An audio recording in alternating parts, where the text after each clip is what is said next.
अच्छा, आज हम जो है ये कॉस्ट एस्टिमेशन का स्टार्ट करते हैं।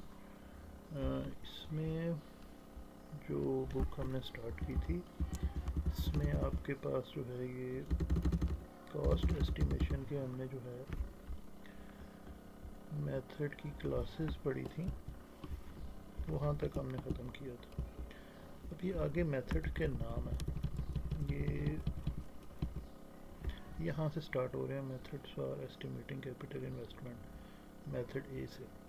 इसमें जो मेथड ए है ये मोस्ट एक्यूरेट है, और आगे फिर जैसे हम जाते जाएँ इसकी एक्यूरेसी कम होती जाती है। लेकिन ये जो मेथड ए हो गया, इसमें हम इसको राइट नाउ यूज़ नहीं कर सकते। ये वो वाले मेथड हैं जिसमें आपके पास सिर्फ ±5% तक एरर होती है, और इसके लिए हमें जो है एक्चुअल कॉन्ट्रैक्टर से जो है वो फिर एस्टिमेट लेना पड़ता है। तो ज़ाहिर है ये तो आउट ऑफ स्कोप है हमारे level of detailed item estimate. फिर यूनिट कॉस्ट एस्टिमेट है, ये पास डाटा की बेस पे होता है। ये भी राइट नाउ हमारे पास आउट ऑफ स्कोप है, जिसके लिए आपको पास्ट जो आपकी मटेरियल्स हैं, लेबर्स हैं, उन सब की आपको जो है वो कॉस्ट पता होनी चाहिए। उसकी बेस पे आप निकाल लेते हैं कि आपकी एक यूनिट की कॉस्ट कितनी है। फॉर एग्ज़ाम्पल एक मटेरियल का किलो कितने का पड़ता है, एक लेबर का मैन आवर आपको कितने का पड़ता है। तो इस तरह फिर उनको जो है वो मल्टीप्लाई करके टोटल कास्ट निकाल लेते हैं। ये भी आउट ऑफ स्कोप है, ठीक है। तो इसके लिए आपको वो उतना ज़्यादा डाटा तो नहीं चाहिए मेथड ए जितना, लेकिन फिर भी इंडस्ट्रियल डाटा चाहिए, जो कि हमारे पास ज़ाहिर है नहीं है। इसके बाद है ये percentage of delivered equipment cost. ये मोस्ट इम्पॉर्टेंट मेथड है जो इस कोर्स में हम यूज़ करेंगे। ये फिर हम बाद में करते हैं। इसके लिए आपको बेसिक डिज़ाइन जो है वो चाहिए होता है। इसके बाद हमारे पास आ जाता है मेथड डी, लैंग फैक्टर्स। ये भी मेथड सी जैसा ही है, थोड़ा सा इसमें फ़र्क है। मेथड सी में हम ज़्यादा डिटेल इस्तेमाल कर सकते हैं, और मेथड डी में, लैंग फैक्टर में, कम डिटेल होती है। तो इस बुक में जैसे जैसे हम मेथड ए से बी सी डी की तरफ जा रहे हैं, तो एक्यूरेसी कम होती जा रही है।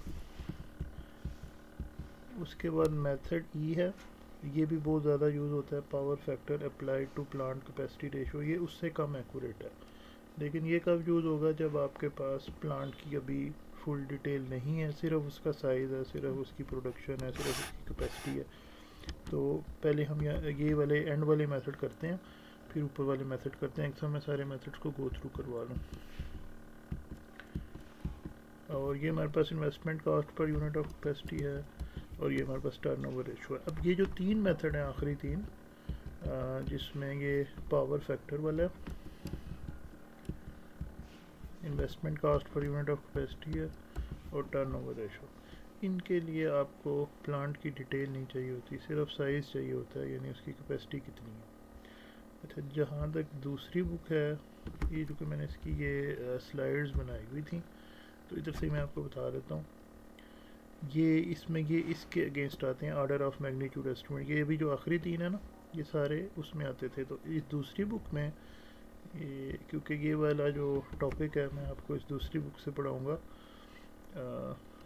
ये जो हमारे पास थी केमिकल इंजीनियरिंग डिज़ाइन, इससे, ठीक है। तो मैं दोनों को साथ साथ लेके चलूँगा, लेकिन इसमें ये ज़्यादा अच्छा है, तो हम इधर से जो है वो उसको करेंगे।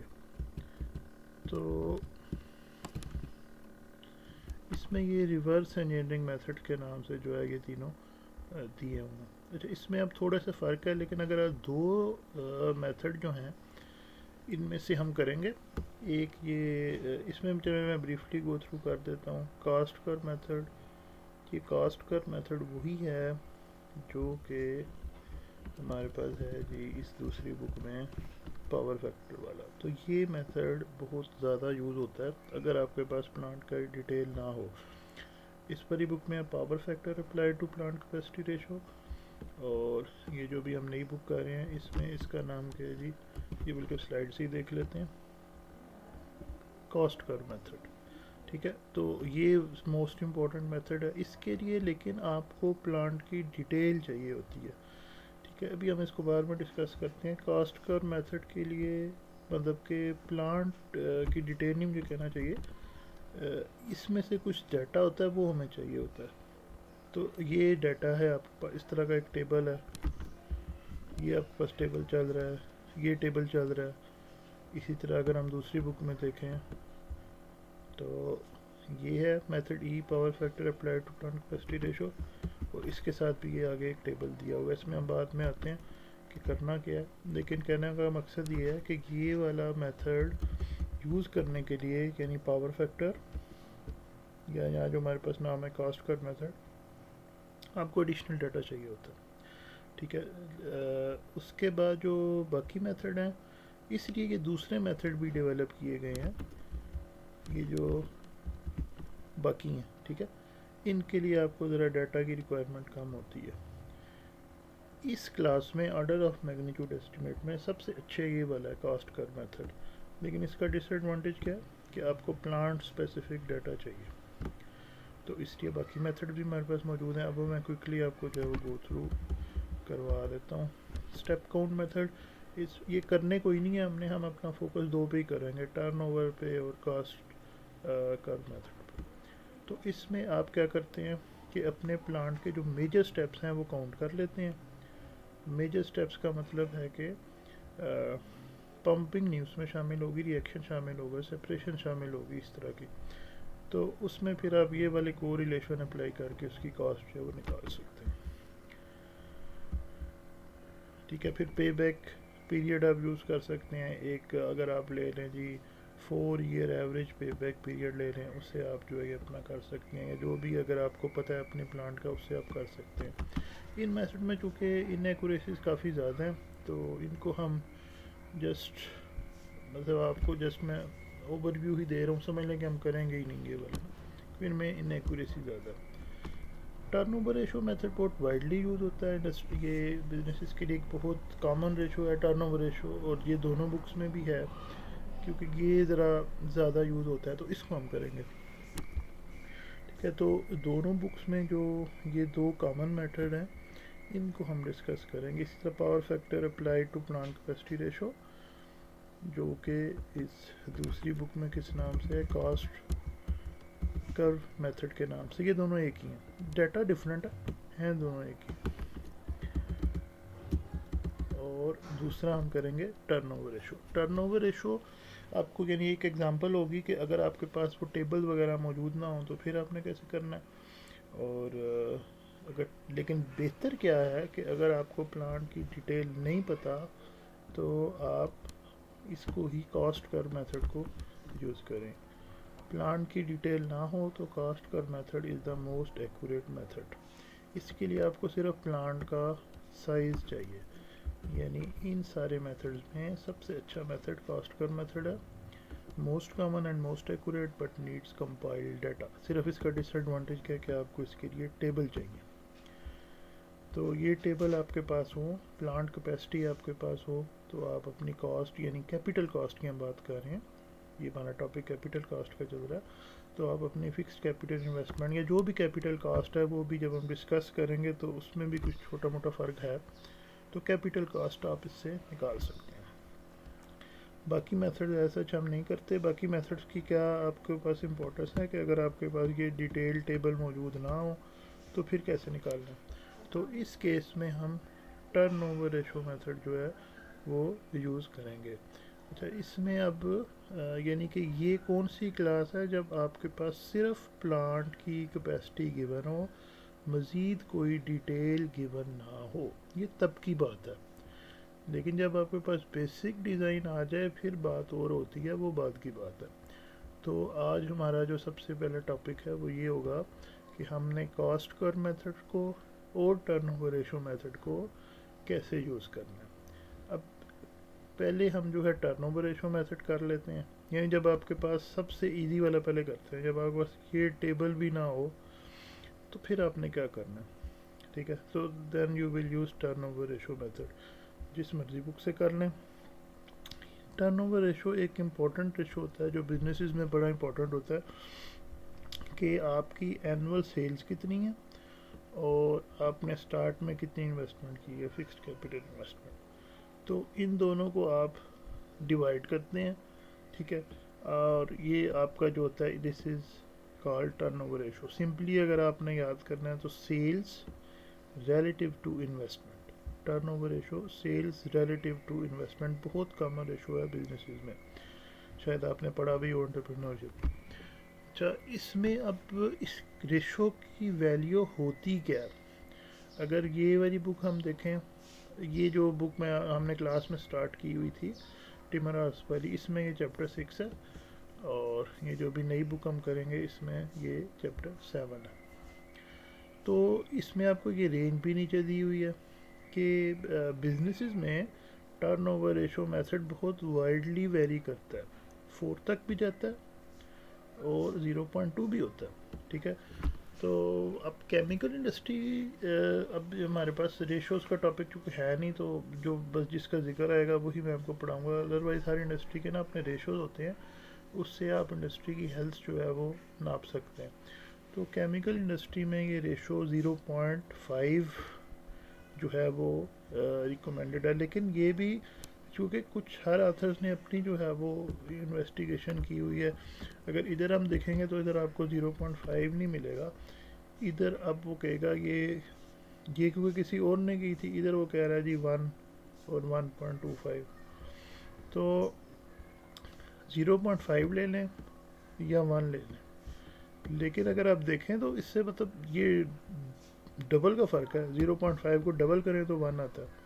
तो अगर आप 1 से करेंगे तो आपकी इन्वेस्टमेंट कोई और आएगी, और अगर आप 0.5 से करेंगे तो आपकी इन्वेस्टमेंट कोई और आएगी, यानी डबल और हाफ का फ़र्क होगा, इतना ज़्यादा फ़र्क पड़ जाएगा। तो इसलिए बहुत रफ़ मेथड है, लेकिन इसका एडवांटेज क्या है कि आप बैठे बैठे खाने की मेज़ पे अपना फिक्स कैपिटल इन्वेस्टमेंट कैलकुलेट कर सकते हैं, ठीक है। तो ये अभी हम एक प्रॉब्लम लेके उसमें जो है वो अप्लाई करते हैं, और फिर इसको जो है हम करते हैं। मैं इस लेक्चर को ये टेस्ट कर रहा हूँ कि रिकॉर्डिंग सही हो रही है कि नहीं, तो इसको फ़िलहाल मैं एंड कर देता हूँ, और फिर आगे जो है इसको नेक्स्ट लेक्चर में मैं आपको एग्जांपल के लिए मैं ओवरव्यू आपको दे देता हूँ।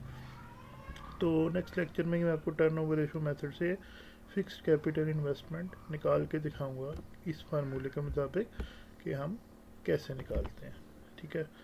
तो एक हम न्यूमेरिकल सा ले लेंगे, उससे हम जो है वो करेंगे, और उसके बाद हमने क्या करना है,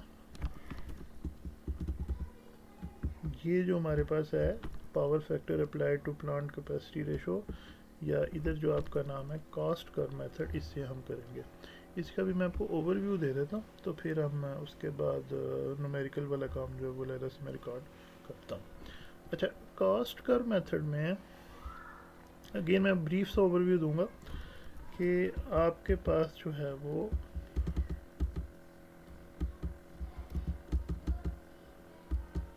ये देखें,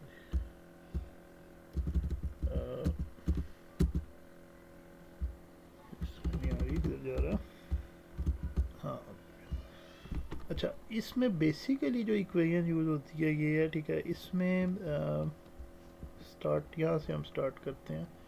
this is basically your equation, ये भी वही है और ये भी वही है, एक ही बात, ठीक है।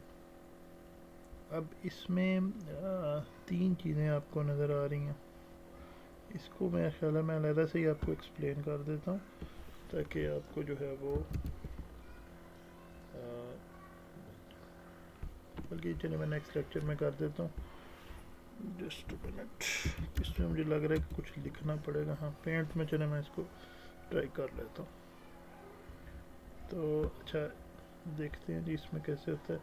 तो बेसिकली आपके पास है कि 2 कास्ट हैं, इसको लेट से C2 कह लें और C1 कह लें, ठीक है।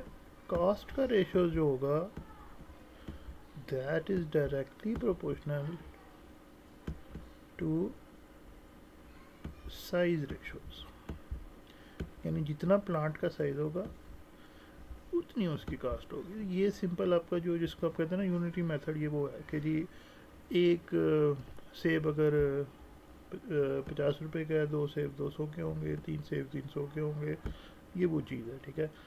एक टॉफ़ी 2 रुपए की है, 2 4 की होंगी, 3 6 की होंगी, this is that. Chemical industry में अगर आप देखें तो ये C2 C1 उधर चला गया, ठीक है, कि वही चीज़ है जो मैंने लिखी है। तो द रेशो ऑफ यानी cost is directly proportional to size, ठीक है, C1 इधर कर लें आप।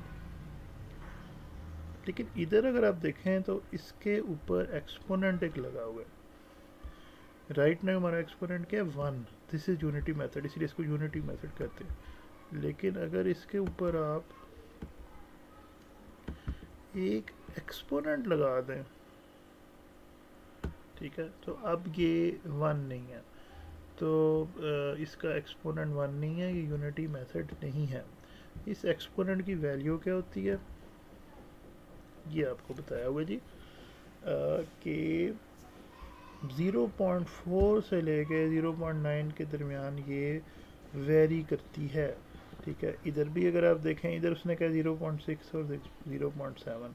सो फाइनल कंक्लूजन इधर भी हमारे पास यही है, 0.6 एंड 0.7। यहाँ पूरी डिटेल दी हुई है, चूँकि ये मेथड हमने डिटेल में करना है इसलिए इसको हम डिटेल में एक्सप्रेस करते हैं कि जिन प्लांट्स में ज़्यादा मैकेनिकल वर्क होता है या गैस कंप्रेशन होती है उसमें 0.8 और 0.9 का, ये चूँकि दो बुक्स हैं ना, तो मैं वो दोनों एक में खोलने के, एक को मैंने इस तरह ब्राउज़र में खोला हुआ है और एक की मैंने स्लाइड्स बनाई हुई हैं, तो उससे हम देख लेते हैं।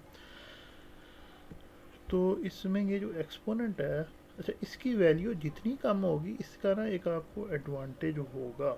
वो एडवांटेज में डिस्कस बाद में कर लेते हैं, पहले एक्सपोनेंट की बात कर लें। 0.8 से 0.9 जहाँ ज़्यादा मैकेनिकल वर्क हो गया, आगे एग्जांपल दी हुई है, या गैस कंप्रेशन हो, paper pulping, solid handling, methanol, जो नॉर्मली हमारी बड़े जो पेट्रोकेमिकल प्रोसेस हैं, जो कि केमिकल इंडस्ट्री के नॉर्मली सबसे बड़े प्लांट्स होते हैं, वहाँ 0.7 यूज़ होगा, और बाकी छोटे कुछ प्लांट्स में 0.4 0.5 भी हो सकता है। तो ऑन एवरेज 0.6 या 0.7 हम जो है वो यूज़ करते हैं। अगर आपको प्लांट के बारे में कोई इन्फॉर्मेशन नहीं है तो आप 0.6 भी यूज़ कर सकते हैं, आप 0.7 भी यूज़ कर सकते हैं, या आप इनकी एवरेज 0.65। तो मैं रिपीट कर रहा हूँ, अगर आपको प्लांट के बारे में ये एक्सपोनेंट की इंफॉर्मेशन नहीं है तो आप 0.6 या 0.7 या इन दोनों का एवरेज 0.65 यूज़ कर सकते हैं, ठीक है। अगर मैं इस बुक में देखूं तो ये जो हमें टेबल दिया हुआ है, इसमें ये अगर लास्ट रो में आप देखें तो इसमें आपको डिफरेंट एक्सपोनेंट्स जो है यानी पावर फैक्टर्स दिए हुए हैं। आप देख लें 0.68 भी है, 0.45 भी है, 0.53 भी है, 0.4 भी है, और अगर मैं हाईएस्ट साइज पे देखूँ तो ये 0.9 तक भी जो है वो जाता है। तो ये इस रेंज के दरमियान वेरी करता है, 0.4 टू 0.9। जैसे कि इधर हम देखें, ये जो पूरी डिस्कशन है तो यहाँ भी वही रेंज है, 0.4 टू 0.9, लेकिन ऑन एवरेज 0.6 या 0.7 के दरमियान ये वेरी करता है। अच्छा, ये जो n है, ये जितना छोटा होगा ना आपका प्लांट, इसके एक लॉग की ग्राफ भी है, ये इक्विपमेंट्स में भी यूज़ होता है केमिकल इंडस्ट्री में, और इक्विपमेंट्स में ज़्यादातर इस एक्सपोनेंट की वैल्यू 0.6 होती है। दैट्स वाई इसको 6/10 रूल भी कहते हैं।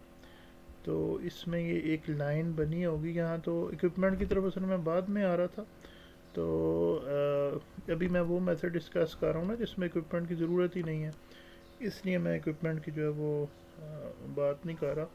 तो इक्विपमेंट्स में ये फैक्टर 0.6 होता है। इसको जब आप लॉग वाला ग्राफ, चलो मैं ग्राफ आपको दिखा ही देता हूँ, तो इसकी स्ट्रेट लाइन बनती है विद ये आ गया, ठीक है।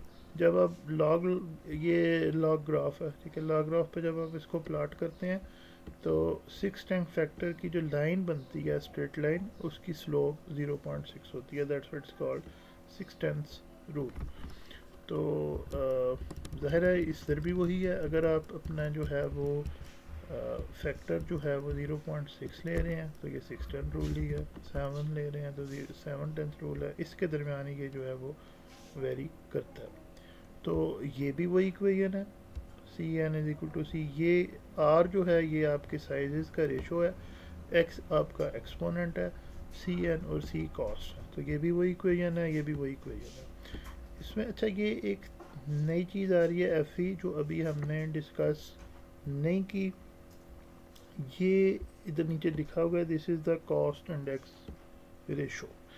अब ये किस लिए होता है, चूँकि कि पीछे टॉपिक था मैंने वो भी इक्विपमेंट वाला किया नहीं है, ये उसमें तो कवर हो जाता है। अभी मैं आपको ब्रीफली बता देता हूँ।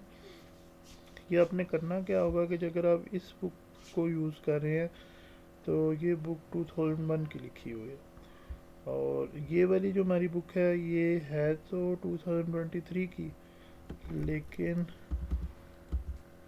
अगर इसके नीचे मैं देखूं तो यहाँ लिखा हुआ है ये 2006 का जो है हमारे पास डाटा है। आज है 2026, तो अब आपने इधर से कास्ट निकाल ली। अब उसको आज के दिन में कैसे आपने जो है वो करना है, क्योंकि ये तो 20 साल पुरानी कास्ट है, आज वो तो नहीं है।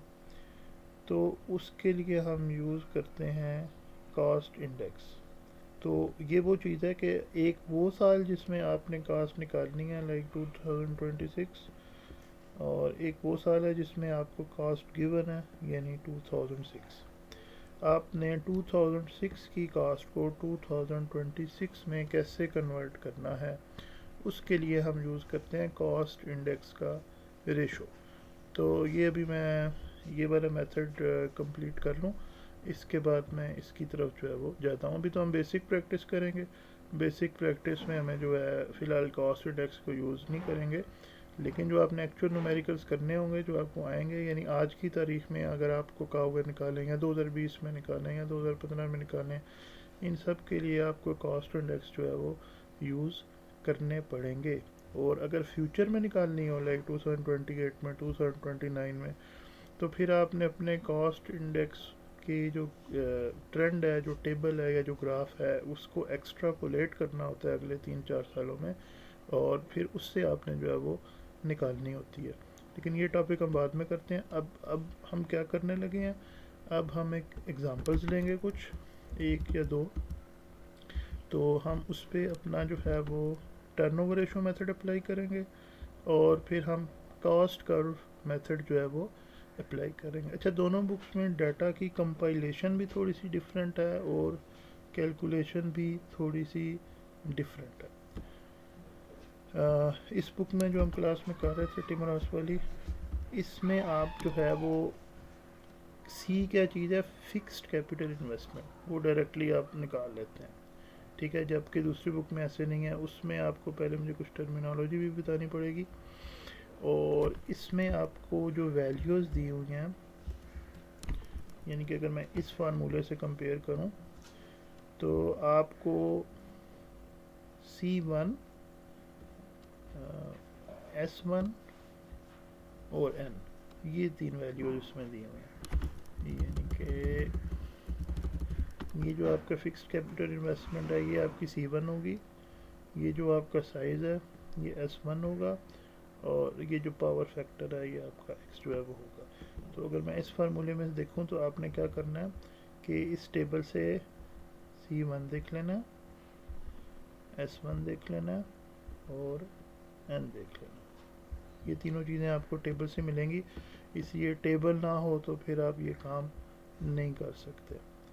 S2 आपने पुट करना है कि आपके प्लांट का क्या साइज़ है, और उससे फिर आपकी C2 जो है वो आ जाएगी। C2 यहाँ पे क्या है, फिक्स्ड कैपिटल इन्वेस्टमेंट।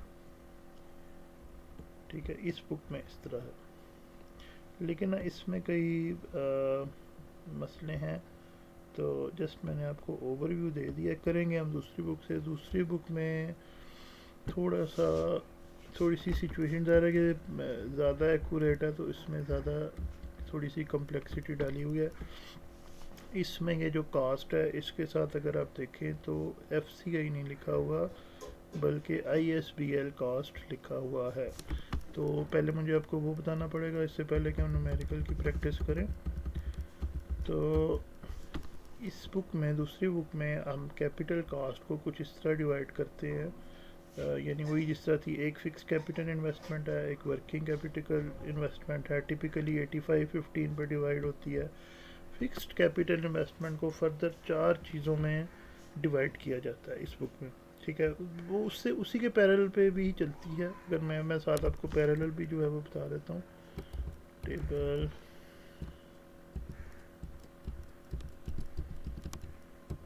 टेबल 6.1। इसमें ये जो हमारी थी ना डायरेक्ट कॉस्ट में जो मैन्युफैक्चरिंग फिक्स्ड कैपिटल इन्वेस्टमेंट था, जिसमें पहली 5 हेडिंग्स आती थी: purchased equipment, purchase equipment installation, instrumentation and control, piping and electrical system. ये जो पहली 5 चीज़ें जिनको हमने मैन्युफैक्चरिंग फिक्स कैपिटल इन्वेस्टमेंट का नाम दिया था, इस बुक में इसको ISPL कॉस्ट कहा हुआ। उसके बाद ये जो अगली 5 चीज़ें थी, 5 नहीं 4: buildings, yard improvements, service facilities including utilities और लैंड। लैंड आपको पता है हम सेपरेट ही रखते हैं आमतौर पे, तो इसको आप बेशक सेपरेट कर लें। Building, yard improvement, service facilities including utilities, इनको कलेक्टिवली हमने इधर OSPL कॉस्ट का हुआ है। ठीक है, फिर आगे हम आ जाएं तो इसमें ये जो है engineering and supervision, legal expenses, construction expenses, contractor fee वगैरह वगैरह, ये इंजीनियरिंग एंड सुपरविजन वगैरह उसमें एक वो हेडिंग बन जाती है, उसको आप अलहदा करें, इकट्ठा करें। ठीक है, वो आगे दिया होगा यहाँ पे। ये इसके अंदर सारा कुछ शामिल है इंजीनियरिंग कास्ट में, home office cost, contractor charges वगैरह वगैरह ये। और यानी कि और फाइनली हमारे पास इधर कॉन्टीजेंसी थी नंबर 5 पे, उधर हमने इनडायरेक्ट कॉस्ट के अंदर इंक्लूड किया हुआ था, इधर कॉन्टीजेंसी से। तो चीज़ें वही होती हैं, टर्मिनोलॉजी जो है वो डिफरेंट होती हैं। तो ये वाली टर्मिनोलॉजी, ये वाली जो है ना इंडस्ट्री के ज़्यादा करीब है, तो इसलिए इसको मैं प्रेफर कर रहे हैं हम फ़िलहाल। अच्छा, ये ISPL और OSPL क्या होता है? दिस इज़ BL इन, ये सिंपली है inside battery limits, this is outside battery limits. तो ये आपके प्लांट की मेन जोग्राफिकल बाउंड्री होती है, उसको हम बोलते हैं बैटरी लिमिट्स। तो जो आपकी मेन मैन्युफैक्चरिंग से रिलेटेड कॉस्ट होती हैं वो ज़ाहिर है उसके अंदर होती हैं, so that's why that is called inside battery limit cost. और बाकी जो सपोर्टिंग चीज़ें होती हैं, यूटिलिटीज़ हो गई, यार्ड इम्प्रूवमेंट्स हो गई, ऑफिस बिल्डिंग्स हो गई वगैरह वगैरह, वो ज़ाहिर है मेन जो एक्चुअल प्लांट है उसकी बाउंड्री से बाहर होती हैं। एक तो प्लांट की बाहर मेन बाउंड्री होती है ना, ये उसकी नहीं हम बात कर रहे। जो एक बाहर 4 दीवारी है वो बैटरी लिमिट नहीं है। एक जो इंडस्ट्री के बाहर 4 दीवारी है वो बैटरी लिमिट नहीं है, बल्कि वो उसकी 4 दीवारी है। उसके अंदर जब हम जाते हैं तो उसके अंदर जहाँ एग्जैक्टली मैन्युफैक्चरिंग फैसिलिटी लोकेटेड है, उसकी जो मतलब एरिया है उसको हम बोलेंगे battery limit. Geographical limit of the actual plant, वो उसकी बैटरी लिमिट कहलाएगी। तो उसके बाहर जो चीज़ें हैं जो ज़ाहिर है उस बिल्डिंग की 4 मतलब कि उस पूरे एरिया की 4 दीवारी के अंदर हैं, वो बैटरी लिमिट नहीं है। बैटरी लिमिट सिर्फ वो जगह है जहाँ पे एक्चुअल प्लांट लोकेटेड है, जहाँ पे एक्चुअल प्रोडक्शन हो रही है। जो बाहर की सारी चीज़ें हैं वो आउटसाइड बैटरी लिमिट्स में जो है वो आती हैं। तो ये सारी बात बताने का मकसद ये है कि अच्छा जी, इस वाली बुक में जब हमने फार्मूला लगाया था यही वाला कॉस्ट कैपेसिटी एक्सपोनेंट मेथड वाला, तो इसमें हमने कहा था कि ये लग रहा है फिक्स्ड कैपिटल इन्वेस्टमेंट में। ठीक है, लेकिन इस बुक में यही सेम फार्मूला, ये वाला जो हमने देखा था ये वाला, ये फिक्स्ड कैपिटल इन्वेस्टमेंट पे नहीं लग रहा, बल्कि ये लग रहा है ISPL कॉस्ट पे, बाकी चीज़ों पे नहीं लग रहा, उनकी इन्वेस्टिगेशन अलग है। तो ये इसमें एक मेजर डिफरेंस है, इसलिए मैंने आपको टर्मिनोलॉजी बताई है कि इस बुक में हम जो फार्मूला लगा रहे हैं वो लग रहा है किस पे, फिक्स कैपिटल इन्वेस्टमेंट पे, जबकि ये दूसरी बुक में जो हम लगा रहे हैं वो लग रहा है ISPL कॉस्ट पे। तो अब आपने क्या करना है ताकि पूरी क्लास का जो है वो आंसर एक ही हो, आपने ये जो नई वाली बुक है ये वाली, यानी जिसका चैप्टर 7 है, इस मेथड को हमने फॉलो करना है। तो एग्जैक्टली ये जो आपके 2 टॉपिक्स हैं, कैपिटल कॉस्ट एस्टिमेट और दूसरा है आपकी जो प्रोडक्ट कॉस्ट है, प्रोडक्शन कॉस्ट है, ओपेक्स है, उसका एस्टिमेट, इसमें हमने स्पेसिफिकली इस बुक को फॉलो करना है। बाकी टॉपिक्स हम इससे करेंगे प्लान डिज़ाइन एंड इकोनॉमिक्स से, लेकिन ये जो दो टॉपिक्स हैं ये हम केमिकल इंजीनियरिंग डिज़ाइन से करेंगे, कि आपने उधर से नहीं करने, इस बुक में इतने अच्छे तरीके से एक्सप्लेन नहीं किए हुए, लेकिन मैं आपको दोनों चीज़ें बताऊंगा, प्रैक्टिस हम सिर्फ इसकी करेंगे, ठीक है। तो न्यूमेरिकल्स आपने सिर्फ इस मेथड से करने हैं, बाकी थ्योरी ज़ाहिर मैं आपको दोनों की बताऊंगा।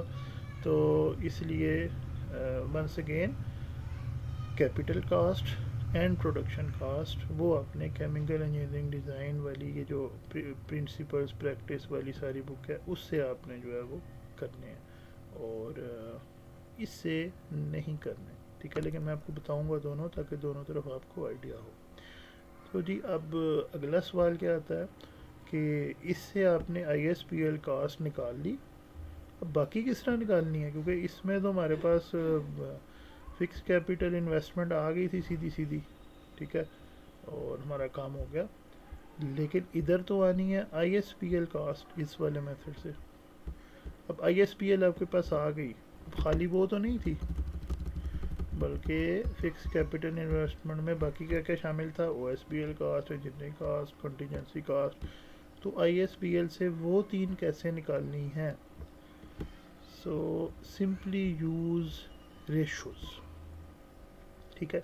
जो O S P L cost होती हैं उनका एक दूसरा नाम ऑफ साइड कास्ट भी होता है। और अच्छा, इनकी कुछ फैसिलिटीज़ जो हैं वो उस चार दीवारी से बाहर भी होती हैं, इसलिए कुछ इंडस्ट्रीज़ में वो जो चार दीवारी से बाहर होती हैं उनको स्पेसिफिकली ऑफ साइड कहते हैं। लेकिन इधर ऑफ साइड का बेसिकली मतलब है कि वो जो मेन प्लांट है उसके बाहर जितनी भी चीज़ें हैं वो ऑफ साइड में आपकी जो है वो शामिल है। तो O S P L cost आपने कैसे एस्टिमेट करनी है, इसके लिए आपके पास इधर एक टेबल मौजूद है।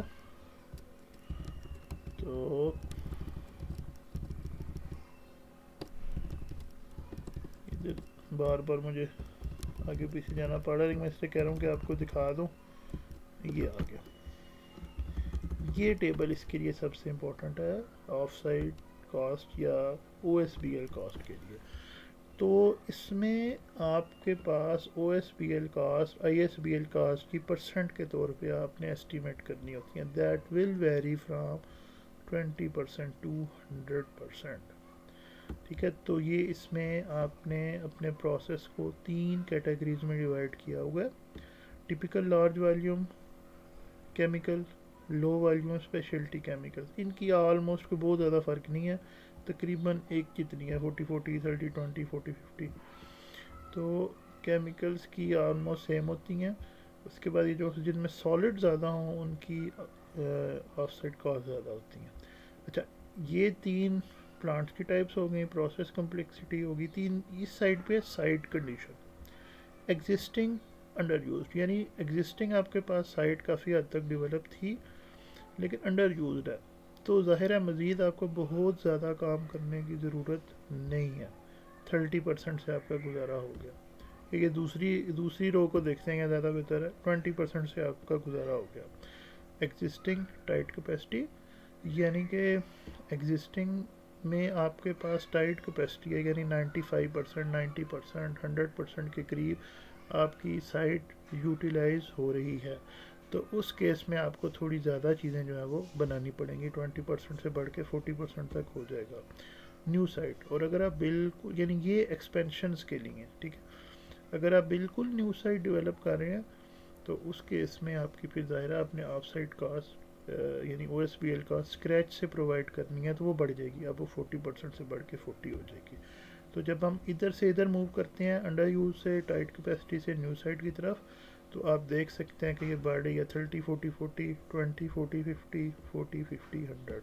तो इस टेबल की मदद से आपने अपनी O S P L cost जो है वो एस्टिमेट करनी है। ये मैंने आपकी सहूलत के लिए इधर समराइज़ भी किया हुआ होगा, ठीक है, यहाँ आप देख सकते हैं, यही मैंने इसमें आपको दिया हुआ है। अब ये तो डिटेल होगी, ठीक है।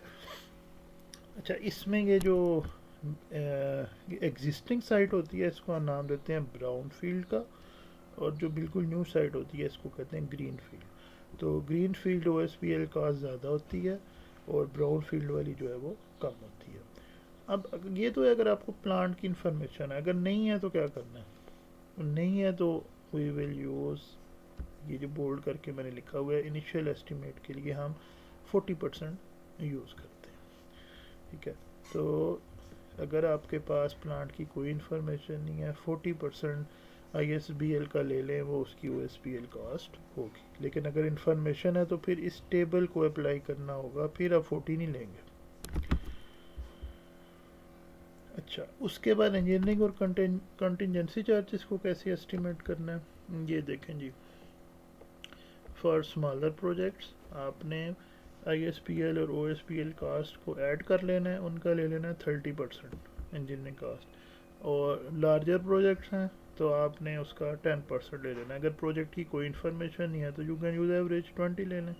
ठीक है, तो लार्जर प्रोजेक्ट्स, स्मॉलर प्रोजेक्ट्स, उनका आप इस तरह एस्टिमेट कर सकते हैं। और एवरेज का ज़ाहिर है, आप जो ना लार्ज है ना स्मॉल है, आपको पता नहीं है, तो ना 10 लें ना 30 लें, बल्कि 20 ले लें। अच्छा, अब आगे कंटिजेंसी। तो कंटिजेंसी का क्या है कि ये वेरी करते हैं, ये फिक्स नहीं है। ठीक है, अगर तो एटलीस्ट 10% आपने यूज़ करना है। अगर टेक्नोलॉजी बिल्कुल नहीं है तो इवन 50% तक भी जा सकते हैं। 10% या 50% किसका, ISBL प्लस OSBL कॉस्ट। तो ये 10 आपने एटलीस्ट 10 से नीचे नहीं लेना, 10 से ऊपर ले सकते हैं, डिपेंडिंग ऑन द केस। ज़रा बहुत ज़्यादा भी नहीं लेना, ये वो बजट है जो आप ज़ाया कर रहे हैं। तो अगर आपके पास जो है टेक्नोलॉजी नहीं है, कोई अनसर्टेनिटी ज़्यादा है, तो उस केस में फिर आप हायर वैल्यू लेंगे। वो 10 से कम जो है वो किसी सूरत नहीं लेनी। तो इस तरह हम जो है ये अपना एस्टिमेट करेंगे। और अगर आपने फिक्स कैपिटल इन्वेस्टमेंट से वर्किंग कैपिटल निकालना है, तो इस बुक में सिंपली क्या है कि 1585 का रेशो यूज़ करें। इसमें भी ऐसे ही है, 1585 का रेशो यूज़ करें राइट नाउ। ठीक है, बट वंस जब आपने ऑपरेटिंग कॉस्ट एस्टिमेट कर लिया, फिर ये इतनी लंबी ये आपको कैलकुलेशन जो है वो करनी पड़ेगी सेक्शन 9.2.3 में। वो बात की बात है, राइट नाउ अगर आपको वर्किंग कैपिटल निकालने का कहा जाता है तो दोनों बुक्स में बिल्कुल सेम है। 1585 का रेशो आपने लगा देना है एवरेज प्लांट्स के लिए। ठीक है, वैसे आपको मैंने बताया था कि 10 to 20 की रेंज है वर्किंग कैपिटल की, और 80 to 90 की रेंज है फिक्स कैपिटल इन्वेस्टमेंट की। लेकिन टिपिकल जो वैल्यूज़ हैं वो आपके पास यहाँ मैंने लिखी भी होंगी कि टिपिकली 85% और ये टिपिकली 15%। ठीक है, बाकी ये इसमें depending on the industry, traditional chemical industry में 10 to 20% है, मॉडर्न केमिकल इंडस्ट्री में ये 5 to 30 भी वेरी करता है। और इन सम रेयर केसेस वो केमिकल इंडस्ट्री में तो नहीं होते, लेकिन बाकी इंडस्ट्रीज़ में हो सकते हैं, वहाँ वर्किंग कैपिटल 50% तक भी जा सकता है। तो वो तो आप देख लें, जो आपको गिवन है उसी को ही आपने यूज़ करना है। अगर गिवन नहीं है तो फिर 18, 85 और 15 का जो है हम रेशो यूज़ करेंगे कि अगर फिक्स कैपिटल 85 है तो वर्किंग कैपिटल 15 है। अगर इसके अलावा कोई वैल्यू गिवन है, अगर आपको प्रॉब्लम में गिवन है कि वर्किंग कैपिटल 20% है, फिर हम 20/80 का रेशो यूज़ करेंगे। अगर प्रॉब्लम में गिवन है वर्किंग कैपिटल 5% है तो 5/95 का रेशो यूज़ करेंगे।